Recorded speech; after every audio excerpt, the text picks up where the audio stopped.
नमस्कार दोस्तों, स्वागत है आपका एक बार फिर से आपके अपने YouTube चैनल पर। आज मैं आप सभी लोग के लिए एक तुलसी विवाह सोहर गीत लाई हूँ। उम्मीद है आपको जरूर पसंद आएगा। इस गीत को पूरा सुनिएगा और कमेंट में जरूर लिखिएगा कि ये गीत आपको कैसा लगा। अंगना में चौका पुराउब की बेंदिया बनाउब की बेंदिया बनाउब हो, सखिया तुलसा विवाह मोरे अंगना की मंगल गाउब की बजना बजाउब हो, सखिया तुलसा विवाह मोरे अंगना की बजना बजाउब मंगल गाउब हो। अंगना में चौका पुराउब की बेंदिया बनाउब बेंदिया बनाउब हो, सखिया तुलसा विवाह मोरे अंगना की बजना बजाउब मंगल गाउब हो।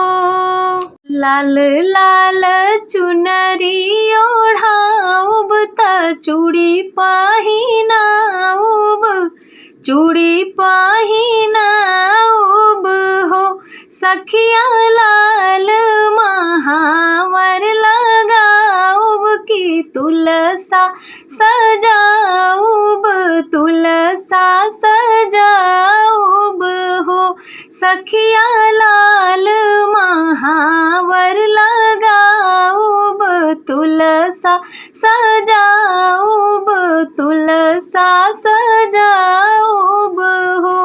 तुलसा के मंगिया में टीका हार पहिनाउब हार पहिनाउब हो, सखिया लाल लाल मेहंदी रचाउब तुलसा सजाउब तुलसा सजाउब हो, सखिया लाल लाल मेहंदी रचाउब तुलसा सजाउब तुलसा सजाउब हो।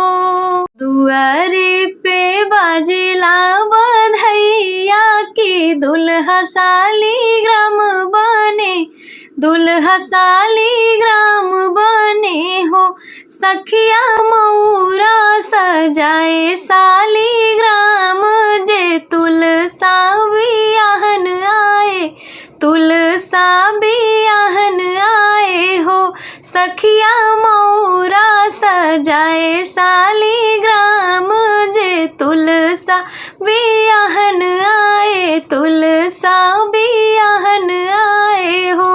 यह तुलसी महिमा गावे जी गाई के सुनावे हाँ गाई के सुनावे हो, सखिया सब सुख भोगे परम पद बैकुंठ जावे जी बैकुंठ जावे हो, सखिया सब सुख भोगे परम पद बैकुंठ जावे जी बैकुंठ जावे हो।